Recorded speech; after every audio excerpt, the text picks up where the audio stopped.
네. 그러니까 제가 5년마다 뛴 이유는 선수로서 잊혀져 가서 뭐 건강적인 측면을 생각. 나는 은퇴를 하면 그냥 싹 빼야 되겠다는 걸 선수 때부터 계속 갖고 있었어요. 계속. 50kg를 다 빼버려가지고 저는 212는 그 장성엽 선수 보디빌딩 저지로도 네, 굉장히 많은 활동을 또 보이고 계시고, 제가 시합을 취재하러 가실 때 저 여러 번 만났죠. 네, 여러 번 만나서 인사도 드리고 네. 하는데, 보디빌딩 저지를 보시면서 많은 생각이 드실 것 같아요. 물론 과거의 전국체전이나 미스터 코리아 이런 시합들도 보시고, 또 아까 전에 했던 이야기가 비슷하게 되어지러 갔는데, 국내 현재 보디빌딩 판도를 봤을 때 국내 보디빌딩에 대한 그런 분위기가 좀 밝다고 생각하시는지, 그런 부분도 궁금합니다.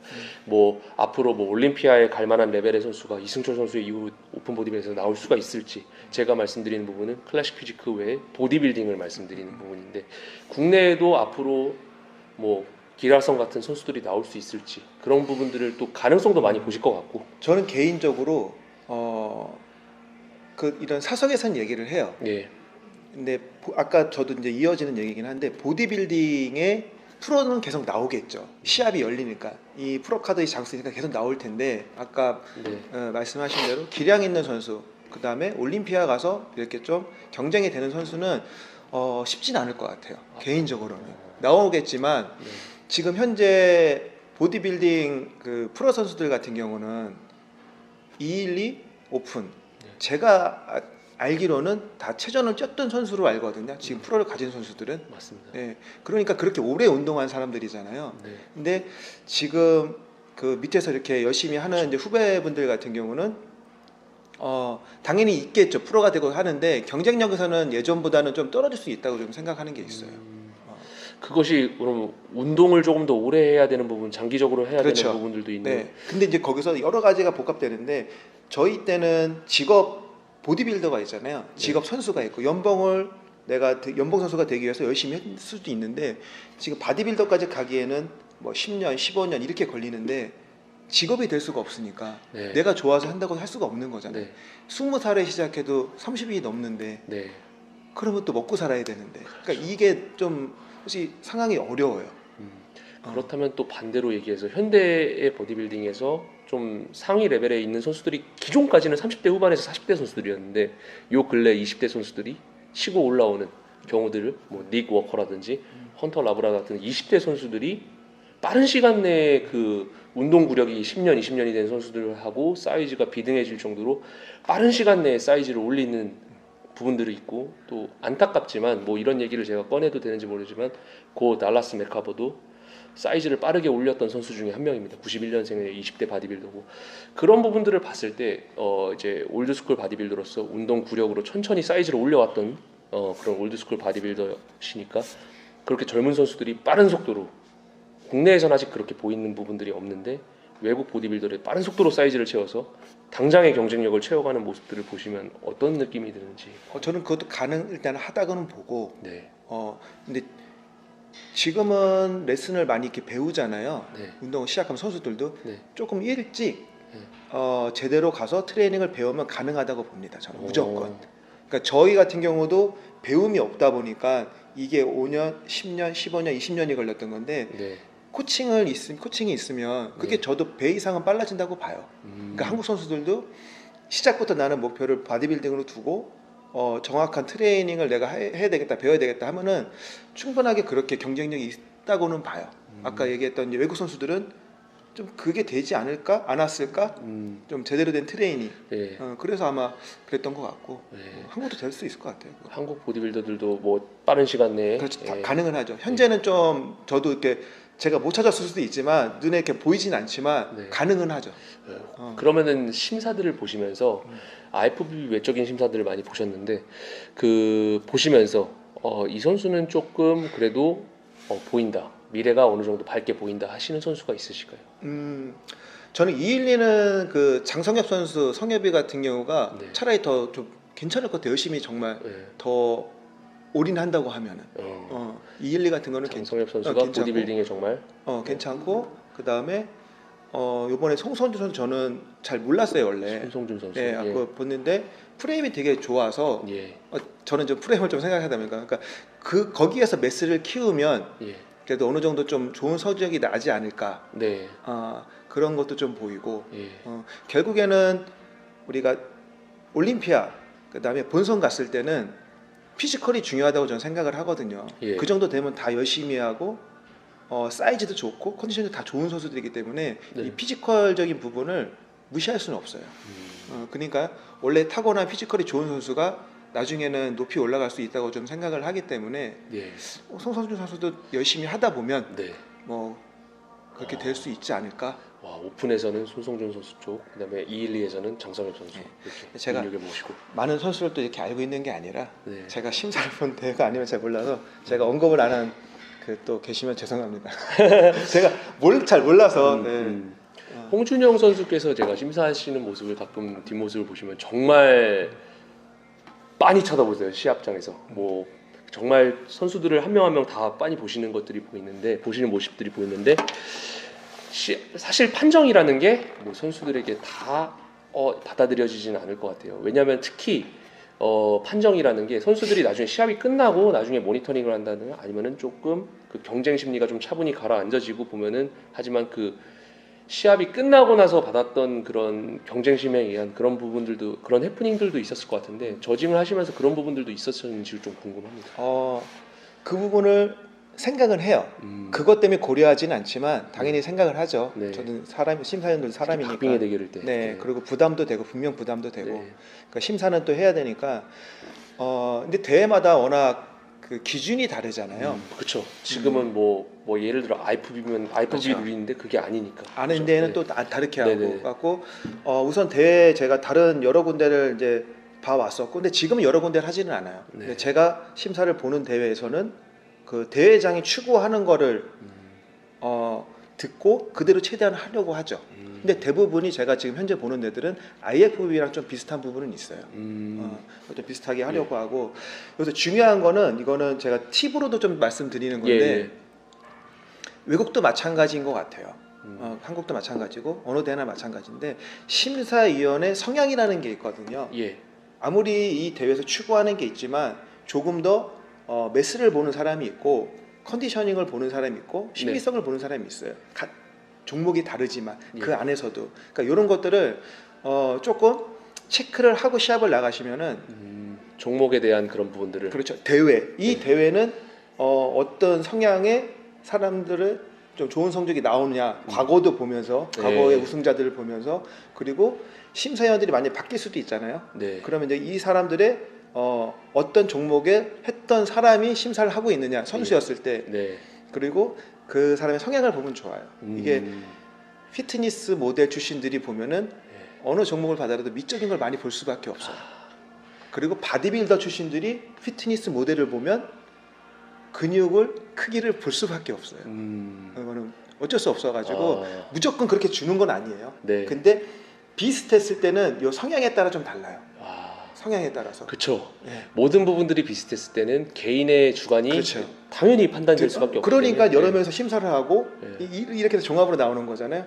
그게 당연한 거니까는 그거를 조금 더 많이 시합을 뛰실 때 생각을 하고 전략적으로 하시면 좋아요. 보디빌딩도 하나의 전략이 될 수 있는 부분들이 당연하죠. 뭐냐면 저랑 비슷한 레벨의 선수들은 분명히 또 나올 수 있는 부분이기 때문에 그런 부분들도 여러분들이 참고하면 좋을 것 같습니다.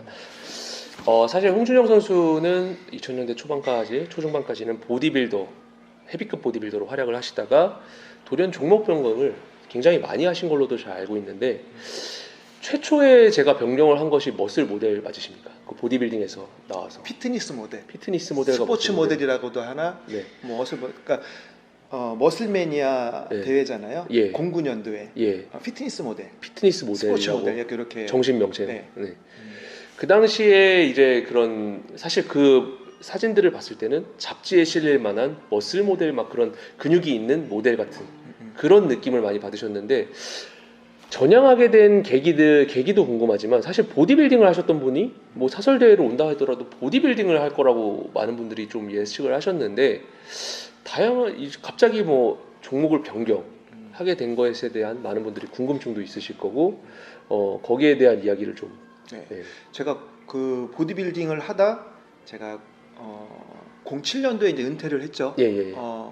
그 다음에 09년도에 한국에 머슬매니아라는 대회가 처음으로 들어요. 한국에 네네. 피트니스의 첫 대회인 거죠, 그때가.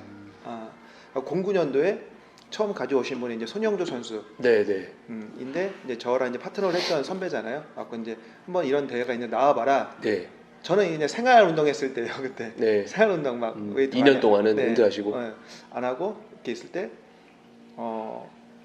그 종목도 몰랐어요. 그래서 설명을 해줬는데 멋있는 거예요. 저는 운동을 은퇴하고 바로 다 뺐거든요.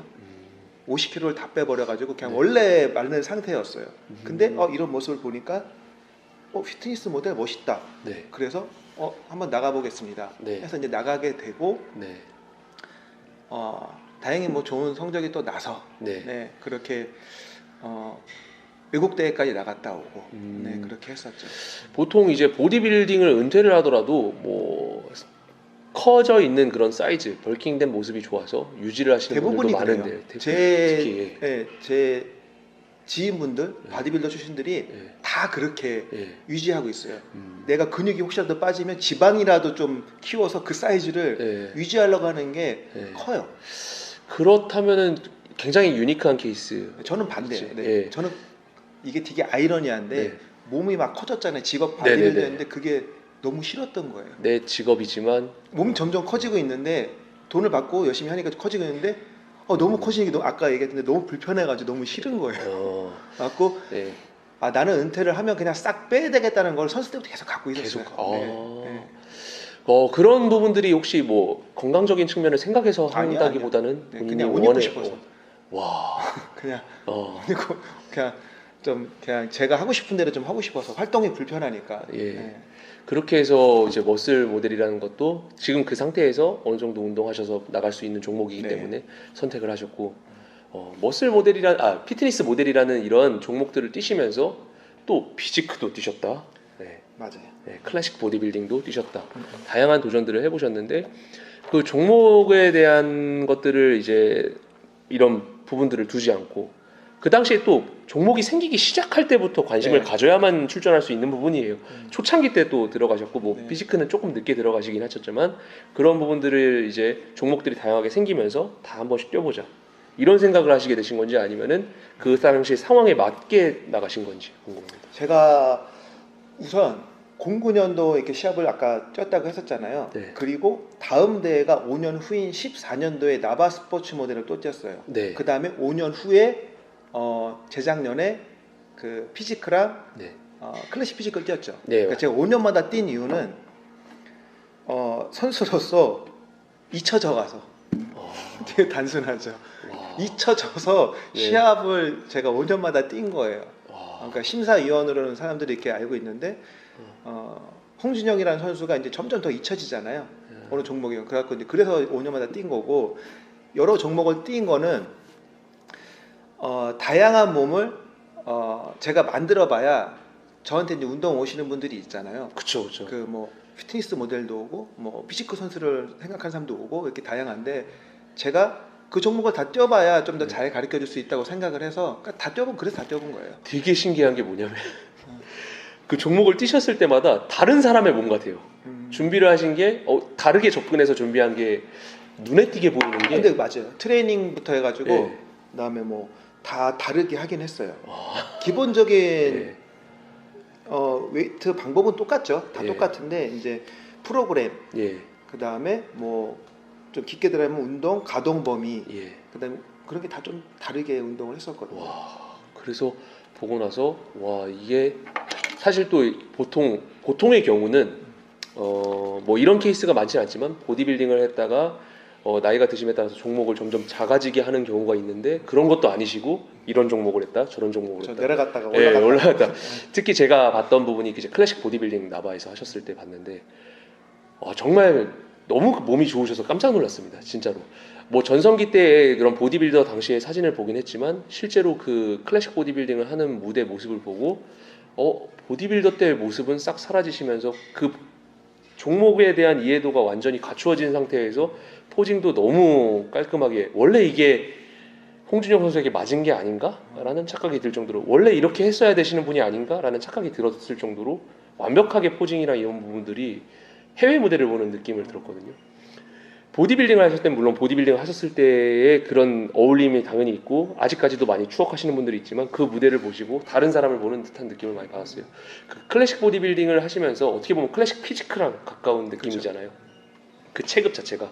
그때를 포징을 하시면서 뭐 어떤 준비들을 하셨는지도 궁금합니다. 클래식 피지크란 종목을 네, 보시고 종목을 제가 하신 건지. 아까도 이게 피지크 종목 할 때 피지크 선수를 많이 찾아봤다고 네. 했잖아요. 제가 종목을 나갈 때마다 네. 트레이닝도 바꾸지만 그 종목의 이해도나 네. 그다음에 몸을 만들고 포징을 할 때 네. 제가 포징을 다 당연히 잘하지는 않죠. 처음부터 네. 잘하는 사람이 어디 있어요? 그러니까 잘하셨습니다. 모르니까 예. 그러니까 모르니까 예. 계속 그거를 배워요. 아. 그러니까 제가 일단 피트니스 모델부터 먼저 설명드리면 제가 09년은 그냥 나가서 솔직히 네. 왜냐면 그때 뭐 첫 대회니까 그리고 그쵸. 14년도에 나바 스포츠 모델 세계 대회를 한국에서 했었을 때인데 네. 그러니까 몸을 만드는 거는 바디빌딩을 했던 사람이니까 어느 정도 사이즈까지는 저는 몸을 만드는 건 어렵지는 않았어요 솔직히. 예. 근데 가서 몸이 좋다고 되는 종목이 아니니까 그렇죠. 모델스러움을 보여주고 싶은데 가서 막 걷는 것도 이상하고 막 포즈도 이상하면은 좀 1등을 해도 좀 창피할 것 같은 거예요. 그래갖고 그 당시에 레슨이 없어요. 피트니스 모델 레슨이 없어요. 그 이후에 생긴 건데 그러면 어떻게 해야 될까 하다가 모델 워킹 모델 정말 레슨을 골랐어요. 모델에게. 그냥 패션 모델 하는 그 예. YG K 플러스라고 네. 그 YG에서 하는 K 플러스 거기에 가가지고 소개받아 가가지고 개인 레슨을 받았어요. 그냥 일반 모델에게. 네, 그래갖고 와. 가서 저는 이제 이런 선수인데 이런 대회를 준비합니다. 그러니까 수영복 그 패션 모델 중에 수영복 패션쇼가 있잖아요. 예. 그럼 패션 모델 수영복 패션 모델 하는 거 정도만 좀 알려달라고 했어요. 왜냐면 그분도 저희 이해도가 없으니까. 예. 그래갖고 기본 워킹 배우고 와. 그렇게 했었거든요. 그래갖고 무대 가서 예. 그거를 이렇게 하고 예. 좀 더 그래서 지금 그 영상 보면은 되게 좀 막 화려하진 않지만 제가 일부러 네. 그 컨셉이었거든요. 예. 그러니까 걷고 가서 좀 멈춰 있고 예. 또 멈춰 있고 이렇게 네. 멈춰 있고 이렇게. 그리고 어. 클래식 피지크 같은 경우도 클래식 보디빌딩도 네. 한국에서 이렇게 막 제가 딱 누구한테 배워야 되겠다라는 것도 꽂힌 사람은 없어가지고 네. 외국에 또 좋아하는 선수들을 이렇게 좀 포징을. 좋아하는 선수는 아니고 네. 그냥 선수들을 좀 이렇게 두루두루 좀 봤어요. 음. 그리고 요즘 거를 봤는데 제 생각에는 막 클래식한 부분이 좀 부족해 보여요. 그래서 그냥 옛날 거 봤어요. 옛날 거. 옛날 막 프랭크 제인, 아예 그냥 프랭크 콜롬보. 그 클래식 피지크가 아니라 네, 그냥 정말 진짜 클래식을 봤어요. 진짜 클래식을 네, 클래식을 보셨구나. 보고 제가 막 사진을 capture하고 네. 왜냐면 영상은 많지는 않으니까 막 네. 사진 캡처하고 그 사진을 막 흉내낸 거예요. 와. 그리고 이제 연결 동작을 어떻게 할까 해서 네. 근데 그 나바 때 그걸 짜온 거죠. 와. 그러니까 옛날 선수 봤어요. 옛날 선수. 와. 막 서지오 올리바 막 이런 거. 와, 진짜 말 그대로 그냥 클래식 선수들을 네. 보고 연구를 하신. 와. 정말 그때 무대를 보고 개인적으로 앞으로도 계속 활동을 하실 줄 알았는데 또 한동안 활동을 안 하셨습니다. 제 꿈이 네. 계속 네. 네.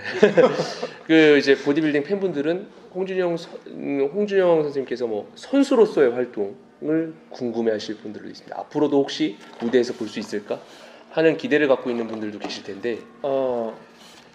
제가 계속 바뀌긴 해요. 그 작년 그 19년도에 시합을 뛰고 원래 19년도 시합을 뛰면서 준비하면서 2000년도까지는 해볼 생각도 있었어요.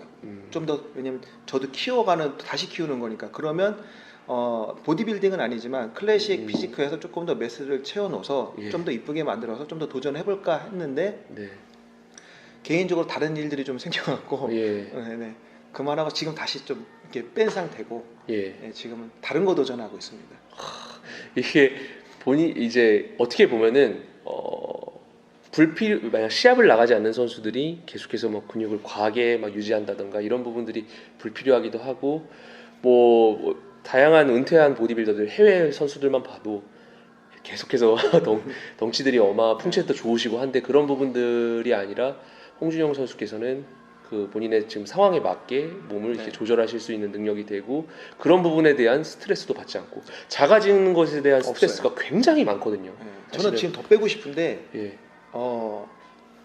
안 빠져요. 더 이상 안 빠져요. 제가 네. 지금 근육량이 40kg 정도일 거예요 아마. 예? 네. 더 나가 보이실 것 같은데. 아니 그 정도는 안 나가. 제가 네.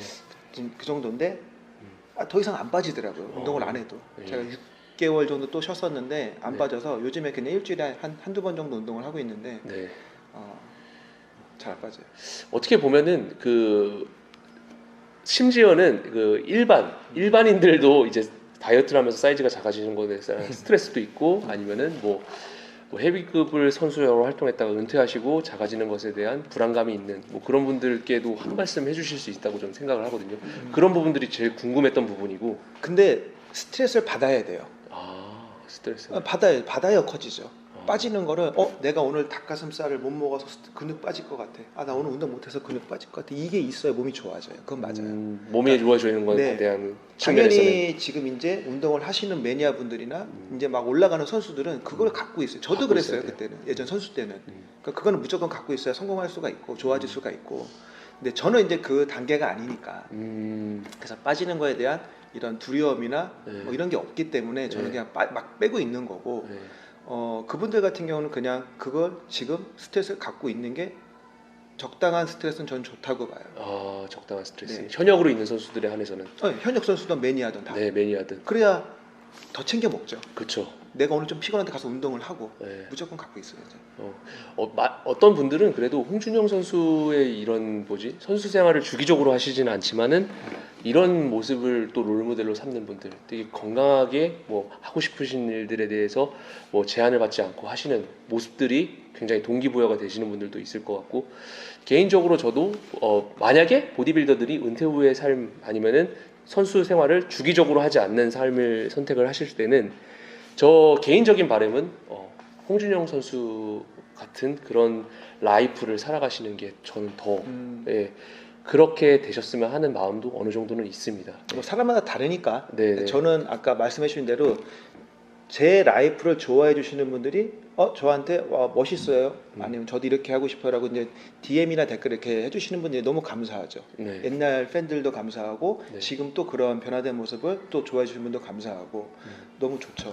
저 같은 경우도 예전에는 그러니까 저도 예전에 몸을 이렇게 보여주면서 시합장에서 피트니스 보디빌딩 대회장에서 몸을 이렇게 보여드리고 그걸 또 관심을 갖고 했던 사람인데 지금은 이제 한 연기를 배우거든요. 연기요? 연기를 이제 배운 지 1년 정도 됐는데 네. 광고 이렇게 그다음에 한 영화 연기 이렇게 좀 도전하려고 시작은 해서 찍었어요.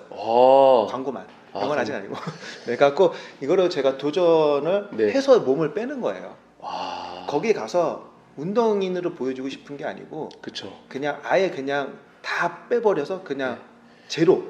근육이 많은 상태면 그런 연기만 해. 그렇죠. 그래갖고 이런 사람이었는데 옛날에 이런 사람이었어가 좀 되고 싶은 거죠.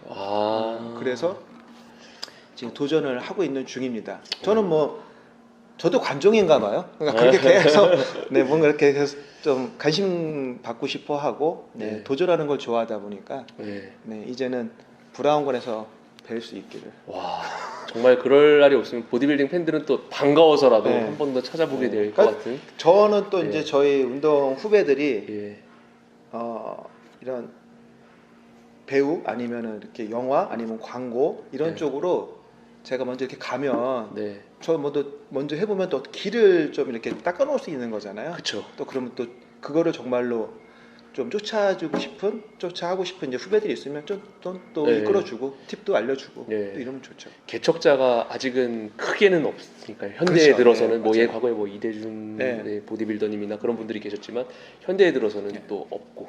지금 이제 유영준 유영준 바디빌더 출신 저 마지막 그 코리아 때도 같이 뛰었어요. 같은 알고 있었는데 있습니다. 또 이렇게 먼저 하고 계시니까 연기도 하고 계시고. 그러니까 저도 또 이렇게 또 열심히 하고 있습니다. 응원해 주세요. 보디빌딩 팬분들이 어떤 작품을 하시던 간에 무조건 챙겨보시지 않을까 하는 호기심도 있고 팬심도 있어서 꼭 챙겨보지 않을까 하는 마음이 듭니다. 홍준영 선수님 이제 마지막으로 구독자분들께 보디빌딩 팬분들이 정말 주 연령층이고 지금 보시는 분들이 제가 깜짝 놀랐던 게 얼마 전에 시청자 연령층을 봤는데 한국 나이로 37세 이상인 분들이 50%, 60대도 꽤 많이 계시고 정말 깜짝 놀랐는데 그런 분들까지 또 포함하고 또 어린 세대들도 조금 있습니다. 그런 분들까지 포함해서 뭐 전 연령층을 아우러서 전달해드리고 싶은 말씀이 있으시면 부탁드립니다. 우선 이건 제 광고인데 네. 한마디만 상의를 안 했는데 네. 예. 제 개인적인 광고입니다. 아유, 네. 언제든지 네. 감사합니다. 저 유튜브는 홍원이라는 채널을 하고 있고 지금은 4개월 정도 못 올리고 있어요. 개인 좀 일이 있어가지고 앞으로 좀 다시 이렇게 했을 때 또 많이 찾아주시고 그리고 제가 네이버 카페를 개설한 게 있어요. 네이버 카페. 카페 헬스 장터라고 네, 예. 이렇게 있는데 제가 운동 관련된 제품들을 매주 최저가 공고를 하고 있거든요. 예. 그 링크 올려두도록 네, 하겠습니다. 너무 광고네. 네, 예. 아무튼 광고입니다. 대놓고 광고입니다. 앞 예. 광고. 네. 그래갖고 예. 그런 헬스인들이 좋아하는 제품들을 매주 이렇게 공구를 하고 내가 좋아하는 걸 싸게 사면 좋잖아요. 그죠? 그죠, 싸게 사면 그죠. 좋으니까는 내가 좋아하는 게 있으면 카페 가입이 됐으면은 회원들이 그걸 싸게 살 수가 있어요. 네. 네이버 카페 검색에 헬스 장터를 치시면 네, 가입하시면 네, 좋은 혜택을 받으실 수 있습니다. 네, 일단은 여기까지 이제 제 개인 광고였고 예. 그리고 저는 그 트포이 채널에 좀 나오고 싶었어요. 예, 예전부터 이렇게 보면서 제가 왜 나오고 싶었냐면은 저는 이렇게 소통 예. 이렇게 지금도 너무 좋잖아요. 네. 옛날 바디빌딩 얘기를 지금 하면은 예. 몰랐던 예. 이런 이야기도 있고 또 저도 몰랐던 이런 홍준현 선수가 옛날에도 있었고 네. 이런 게 전 너무 좋아요. 그리고 네. 그 트포이가 또 너무 좋은 일을 하고 있고 너무 또 해박해가지고 예. 대단하기도 하고 예. 외국 선수, 한국 선수 이렇게 다 아시고 너무 놀란 게 예. 그냥 이런 내추럴대 저번에 제가 UNF 심사하면서 그 나오는 선수를 다 알고 계시더라고요. 예. 거의 다 관심이 네, 이름까지 해요. 저 예. 깜짝 놀랐어요. 와 진짜 대단하다. 갖고 이렇게 계속 잘 될 줄 알았어요. 앞으로도 더 잘 되실 것 같고 예. 아무튼 네 이런 좋은 채널을 계속 여러분들도 관심을 많이 가져주시고 또 중요한 거는 매니아들이나 선수들이나 오래 운동하는 게 저는 좀 중요하다고 예. 생각하고 다치지 않는 게 중요하거든요. 네. 그러려면은 여러분들 과한 욕심은 좀 버리시고 그리고 배움에 대한 거를 조금 열어놓고 하시는 게 좋아요. 선수나 매니아나 잘 배우면 오래 운동할 수가 있어요. 우리가 부상도 당연히 안 당하고 이쁜 몸도 만들 수 있고 좀 배우시는 거를 조금 더 생각을 하셔가지고 예. 잘 배울 수 있게 하시면서 건강하게 오래 운동하셨으면 좋겠습니다. 제가 아까 말씀드린 부분, 네, 정말 오래 운동하시는 그 이동희 선수님도 좀 굉장히 오래 현역으로 활동하시지 않지만 건강하게 되게 또 오래 운동하시는 거 보면은 정말 좋은 롤 모델이 되고 계시는 김준호 선배도 굉장히 오래 하시고 또 오래 하시고 그런 분들을 보면은 정말 본인에 대한 그런 체크라든지 이런 부분들도 정말 많이 하셨기 맞아요. 때문에 네. 가능하고 롱런 하시는 거라고 저는 생각하거든요. 그래서 요 근래 정말 뭐 우리나라는 아니지만 해외에서 많은 안 좋은 일들이 있었을 때 굉장히 개인적으로 속상하고 제가 하는 일에 대해서 많이 흔들렸던 개인적으로 내적 갈등이 있었는데 선수분들의 건강은 선수분들이 직접 챙기는 게 맞다고 저는 생각합니다. 이게 저희 선수들 같은 경우도 매니아도 좀 강하게 운동하면은 어쨌든 우리 신체에 되게 과부하가 생기는 거잖아요. 운동도 마찬가지고 영양제도 그렇고 과부하가 생기다 보니까 그런 것들을 조금 더 과하지 않게 과해야 몸이 좋아지긴 하겠죠. 맞습니다. 근데 이제 그거를 평생 그렇게 하거나 너무 막 말도 안 되게 하지 마시고 조금 더 이렇게 건강도 생각하시면서 하셨으면 좋겠습니다. 너무 좋은 말씀 감사합니다. 네, 감사합니다. 네, 여러분 홍준영 선수였습니다. 감사합니다. 네, 감사합니다.